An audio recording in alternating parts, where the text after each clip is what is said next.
se da en el transporte, porque ¿cómo es posible que un servicio de transporte de aquí a Torreón cueste 300 pesos en un autobús en la economía subterránea y cueste 900 pesos en un autobús de línea? Esa economía subterránea o economía de sobrevivencia, que yo también le nombro, se está dando de una manera muy fuerte. No sé si me podría hacer un comentario a este respecto. Yo le pongo el tema del transporte, pero sobre todo en el pan. Una panadería, una pieza de pan vale 6 pesos, 7 pesos, y pasan ya en la calle ofreciendo panes de a 3 pesos, piezas de pan a 3 pesos. O sea, es una economía de sobrevivencia que la gente está efectuando. En cuanto a eso, serían más o menos mis comentarios. Gracias. Bien. Son dos temas, en principio pueden ser muy distintos, pero tienen 2-3 ligas importantes. Las crisis no son un fenómeno nuevo, esto es algo que viene desde el siglo XVIII, muy claramente marcado.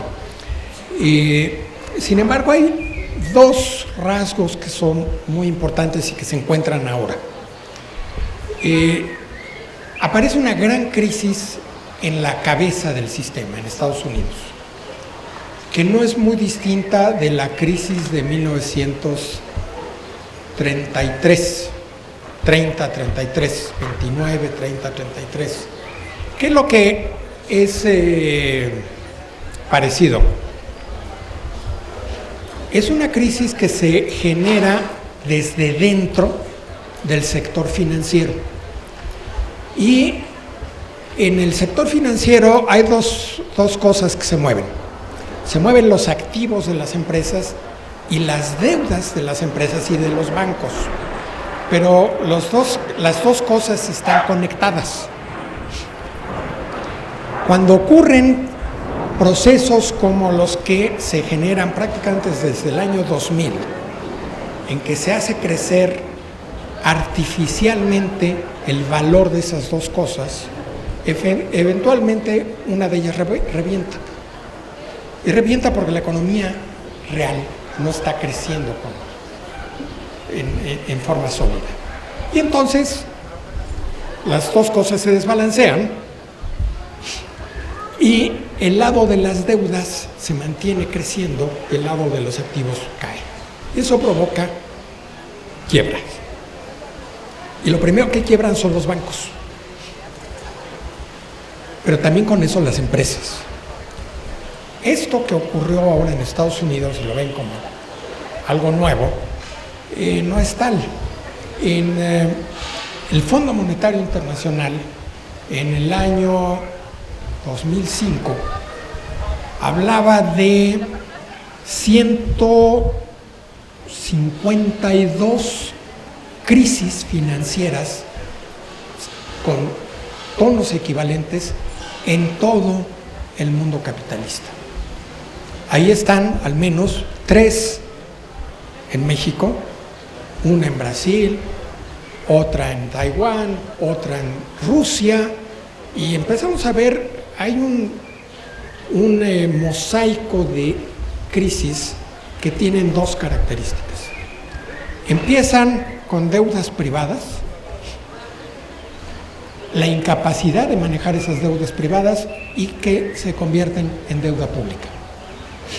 Esto es muy importante, lo que ocurrió en 95-96 en México con el IPAB, con Fobaproa IPAB, es lo que ocurrió en Argentina, y los argentinos en 2001 perdieron todo el sistema bancario, cualquier empresa que era significativa argentina, la perdieron y pasó a ser propiedad de algún banco extranjero.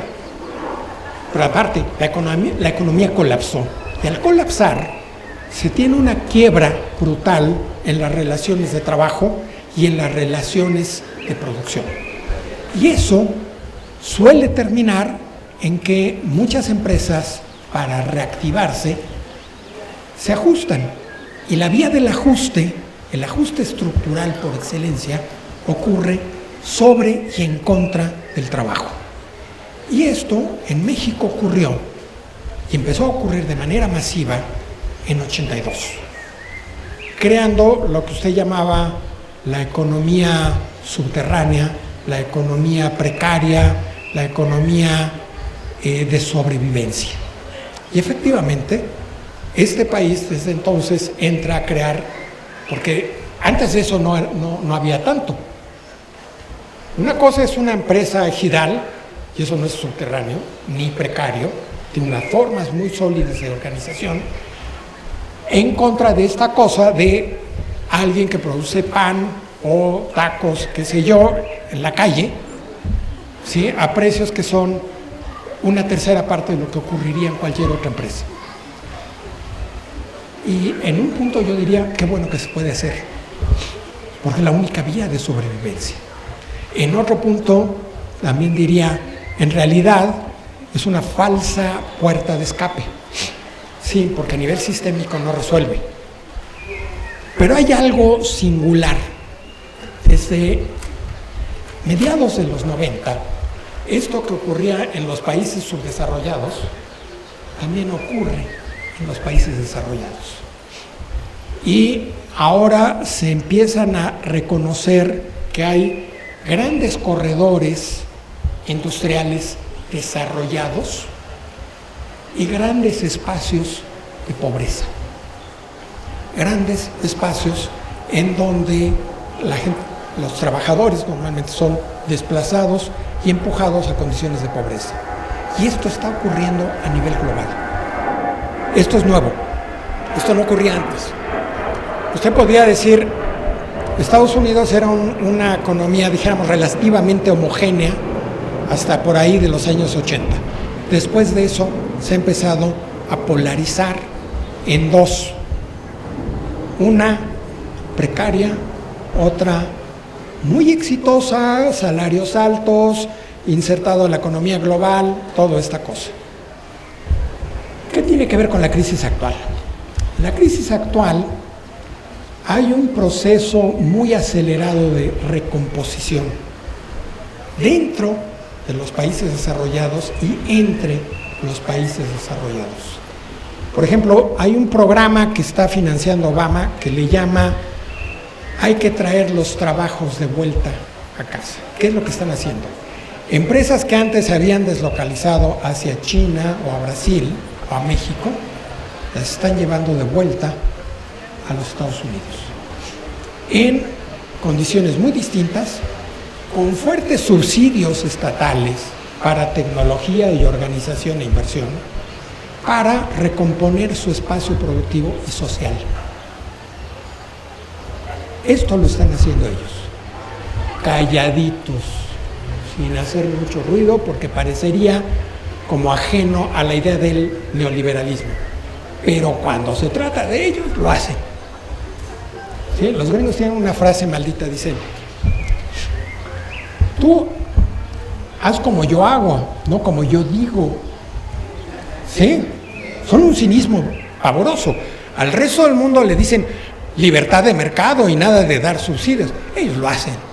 Y los chinos también, por supuesto. Mi reclamo es, ¿por qué este gobierno no está invirtiendo en eso? En recrear espacios productivos, en recrear capacidades propias. Por eso vuelvo sobre el asunto de las capacidades propias. Ciertamente, el POLI, el CINVESTAF, la UAM, la UNAM, pónganlos en el orden que quieran, e institutos como el IMP, son prácticamente los centros base de generación de tecnología propia. ¿Es suficiente? No. Es lo que yo me refiero a decir, no estamos creando lo suficiente. Debiéramos tener ahí algo que irradiara capacidades de respuesta, incorporando a los trabajadores mexicanos, incorporando de vuelta a cerca de 20,000 doctores en ciencia que México pagó para que estuvieran fuera, que me constan muchos ejemplos que han venido y han estado 2 años buscando empleo en México y no lo hay, no lo encuentran y terminan yéndose al exterior. Eso es un problema nuestro, esa es una falta nuestra, es una incapacidad nuestra. Entonces tenemos que crear esos recursos, claro que sí. Alguien decía, ya no abran las escuelas de medicina porque hay muchos médicos sin empleo. ¿Y ya resolvimos el problema de salud de este país? Por supuesto que no. Tenemos que seguir creando médicos de capacidad para estos médicos. Eso es lo que estoy diciendo de crear capacidades propias, los recursos propios. ¿Tenemos muchos recursos naturales? Sí, los estamos malbaratando y perdiendo por no tener las capacidades propias para aprovecharlos. Ahí está el lío de las explotaciones mineras que han invadido el país. Las están empleando, las están aprovechando las empresas canadienses con una gran tecnología. ¿Desde cuándo explotación a nivel de suelo es gran tecnología? Peor, está haciendo transmitir el costo de eso a las comunidades indígenas donde han aventado esas broncas. ¿Por qué nuestras empresas no están teniendo esa capacidad? Ese es el lío de tener capacidades propias. Y ese es el lío para salir de la crisis. Pero la forma en que se hace en México es degradando las condiciones de trabajo en lugar de crear condiciones de trabajo. Por eso enfatizo ese lado, porque en realidad las dos cosas han funcionado en ese sentido perverso. Es más barato degradar las condiciones de trabajo que responder con capacidad tecnológica, que es lo que deben de hacer las empresas. Esto no está ocurriendo.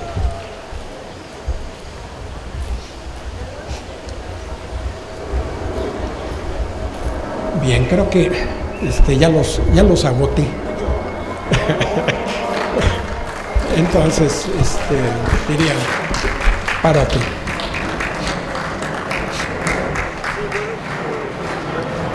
Sí, bueno, entonces ya bueno, aquí un pequeño tema es que cuando nosotros usamos el micrófono es porque para las preguntas, para que los que puedan escuchar bien las preguntas y de parte para que alrededor no crean que estamos peleando, que se gritan y luego creen que nos peleamos, pero no. Entonces, vamos a... Entonces ya concluyó las participaciones y todo. ¿Otra participación? No, nada más. Un comentario acerca de la cuestión financiera. ¿Cómo podemos hablar en México de un sistema financiero cuando no existe banca nacional? En México no hay banca nacional. 3 bancos son nacionales, todos los demás son extranjeros. ¿Cuál Banco de México? ¿Cómo podemos hablar de un sistema financiero nacional si el director del Banco de México, el señor Cárcel, su esposa se sabe que es norteamericana? ¿Ustedes cómo que qué tiene? O sea, ¿en manos de quién está los recursos nacionales? Un comentario a ese respecto, maestro. No hay una banca nacional, no existe. No hay, son 3, creo que es usted me dice Manora, Banco de México, y hay otra. El norte. Bueno, no, esos son cositas pequeñas. Vamos a decir que banca Comer, no. Hablamos de banca, no de letra. Hablamos de sistemas de banca fuerte, Banamex, Santander, puede ser W, esas marcas, entonces. Un comentario al respecto, por favor, No, usted me gustó una parte de su charla donde habla de la economía real con respecto a la economía, con respecto a la financiera, que va aparte de lo que dice el compañero, pero que no es nacional, sino que es global. A eso se enfoca en México. Yo siempre lo he considerado el centro del mundo, porque cuando iban a descubrir América iban a llegar por acá, no iban a allí. Por eso digo que es el centro del mundo, iban a llegar, ¿no? Y ya vemos cómo nos ha ido. Y afortunadamente México es una serie de culturas, afortunadamente, muchas culturas, y también no es un problema, sino es nos vino a unificar de alguna manera. Pero sí me gustaría que profundizara en la economía real, porque ahí está el problema, y la parte financiera, porque la economía real ya no da para pagar la velocidad con que quieren obtener las utilidades, y de ahí que se haya modificado la banca financiera con la banca comercial y la hayan flexibilizado. Y entonces ahora, la verdad, es un caos. Y yo por ahí he leído de la ley Glass-Steagall, que la implementó, más bien la puso en marcha y implementó Rusia. Por eso parte del programa de Andrés Manuel López Obrador me gustaba, porque sí es cierto que no era, como muchos querían tildarlo, socialista, comunista, populista, no es cierto. Era la reactivación de esa economía real, y como ejemplos los trenes bala, digamos, ¿sí? Para disminuir el costo de los fletes, que una tras otra desaparecieron los ferrocarriles, porque eso es parte del imperialismo, es parte para que las economías que tienen otras ideas no apegadas al capitalismo per se, pues traten de sobrevivir, las opacan. Tenemos el ejemplo. Y es ahí donde no le compra uno las ideas a este gobierno con todo su pacto, porque simple y sencillamente vemos que vienen por los recursos petroleros, hablamos de las potencias, ¿sí? De los imperios, vienen por los recursos petroleros. Yo siempre he dicho, vienen por nosotros. La gente no está, y si no entra a la defensa de lo poco que nos ha quedado, no nos los vamos a quitar después. Un ejemplo, aquí tenemos la bandera. Un ejemplo, lo que acaba de pasar a Evo Morales, pareciera que no tiene ningún sentido y que está fuera de este contexto, porque simplemente es el mensaje del imperio que dice: hey, momento, a mí de acá no se me sale.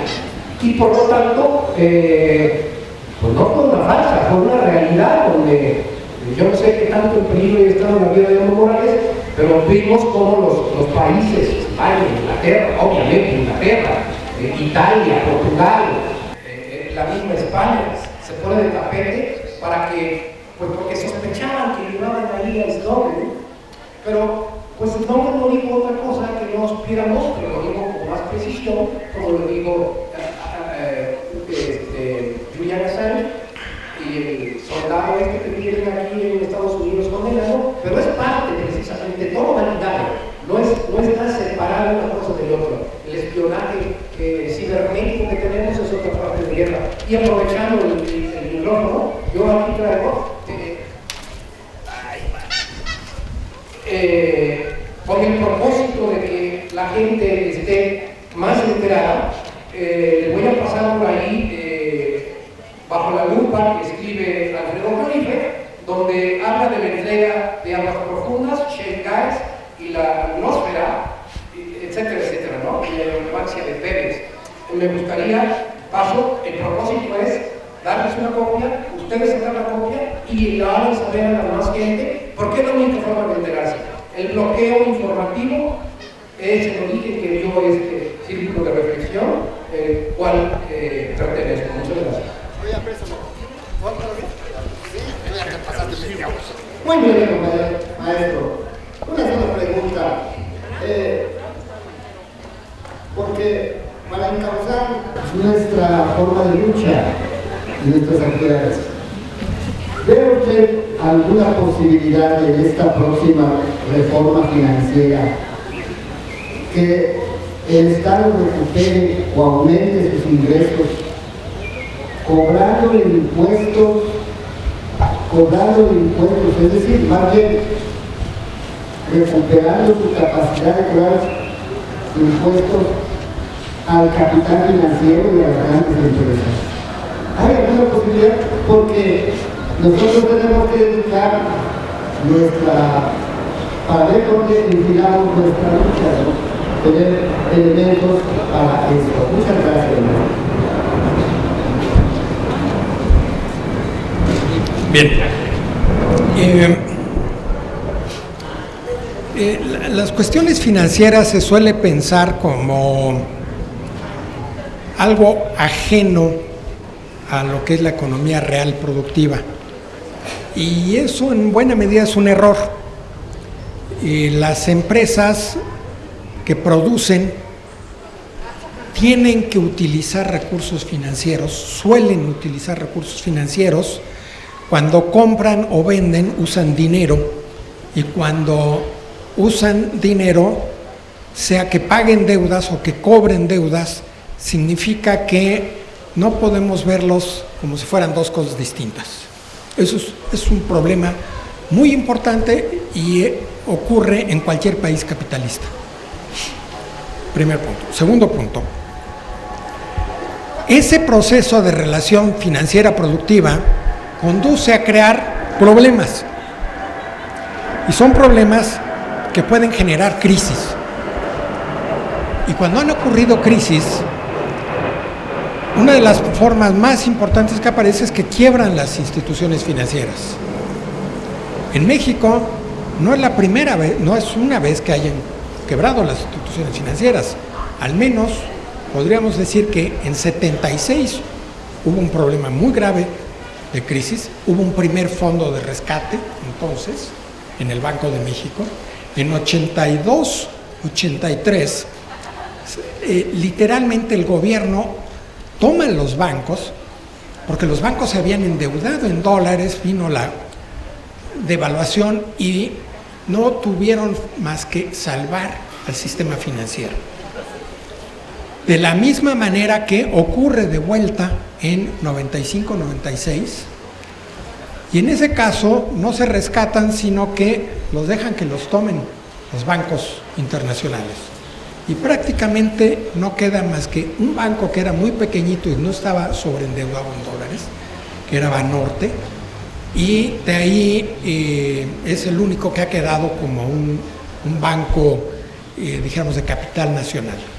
El resto lo tomaron los bancos internacionales que habían financiado esa transición. ¿Cuál es el resultado? El gobierno entonces argumentó que el capital internacional vendría a aumentar la oferta y con eso iban a bajar los intereses. En enero, la reforma que se presentó para el sector financiero argumenta: no fue posible que con la internacionalización, así le llamaron, del sistema financiero, bajaran los intereses. Y efectivamente, los bancos, por definición, no tienen por qué hacer eso.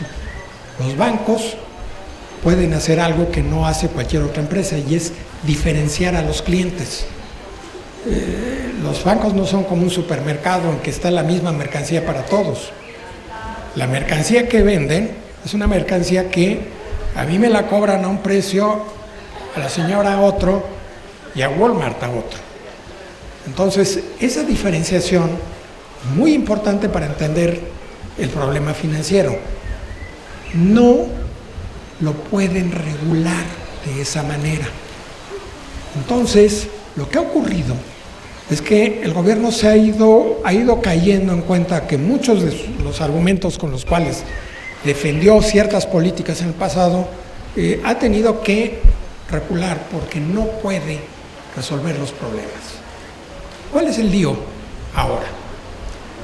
Tenemos una banca muy cara, ya lo reconoció hasta el PRI, y incluso el actual secretario de Hacienda dice: es una banca muy cara y da poco crédito. Obvio, es obvio. ¿Qué tendría que haber hecho? Lo que se tendría que haber hecho desde hace 20 años es que se debió haber sostenido la banca de desarrollo como una palanca que permitiera y obligara que el sistema financiero entrara en otro tipo de operación. Y para eso se supone que sirve el Banco de México.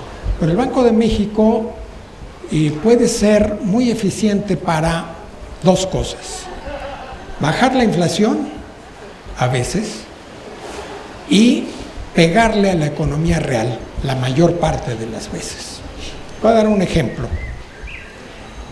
En marzo registraron que estaba subiendo la inflación, en tanto que en Estados Unidos estaba bajando la inflación. ¿Cuál es la diferencia? En Estados Unidos la actividad económica estaba remontando y por eso bajó la inflación. Y en México la actividad económica estaba cayendo porque el Banco de México estaba sobrevaluando el dólar. ¿Qué quiere decir sobrevaluar el dólar? Ponerlo muy barato. Se sobrevalúa el peso cuando hacemos que los dólares sean tan baratos. El colmo fue en mayo. En mayo tuvimos un dólar a 12 pesos. Muchos dijeron, miren qué bien las cosas. Ah, bueno, pues ahora puedes comprar muchas cosas importadas. Qué bien. Pero eso generó un déficit comercial que en un solo trimestre fue de 5.500 millones de dólares, mientras que todo el déficit comercial del año pasado había sido 11.000 millones de dólares. Fíjense bien en la proporción. En un trimestre 5.500, si se sigue ese mismo déficit, tendríamos más o menos 21 o 22 mil millones de dólares a final de año. La pregunta es, ¿quién lo paga? ¿Cómo se financia?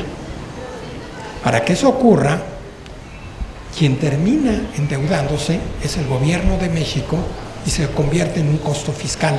Esto es un subsidio. ¿Para nadie se lo dieron directo? No, pero fue a través del precio del dólar. ¿Qué es el punto? La política monetaria y financiera es crucial para entender todo esto.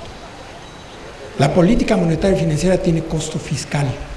La política monetaria y financiera puede crear condiciones propicias para que se invierta en el país o que algunos digan, mejor agarramos nuestros dólares y nos vamos. La jornada reportaba hace un par de días una salida de 5,000 millones de dólares. ¿Por qué razón? Porque entraron con un precio y se fueron con otro. ¿Quién abrió la brecha? El Banco de México. La brecha la abrió el Banco de México. Esas se llaman brechas especulativas. La obligación del Banco de México es evitar ese tipo de cosas. Pero quien va y lo abre es el banco. Ahí es donde digo, el problema es políticas incongruentes.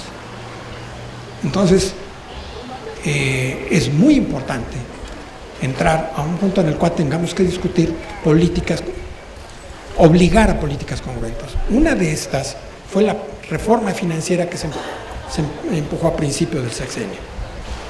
Esta política estaba destinada básicamente a agilizar las transacciones, a agilizar se llaman los costos de transacción dentro del sistema financiero.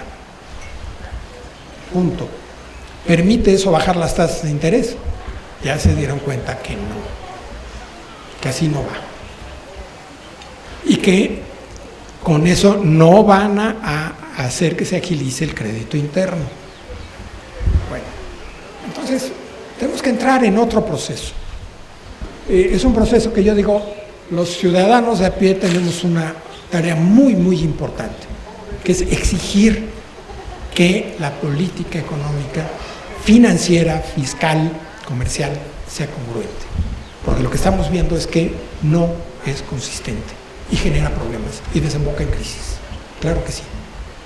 Y de esas crisis tenemos que el país perdió el sistema financiero, eso es lo real. Y que ahora tenemos un sistema financiero extranjero muy caro. Enhorabuena. ¿Puede quebrar? Es más, puede quebrar. ¿Por qué? Porque ocurre en España y ocurre en Inglaterra y en cualquier lado. Entonces, lo que tenemos que hacer es frenar todo este abuso sobre los recursos nacionales. Con esto cerraría mi presentación y les agradezco mucho su paciencia y participación.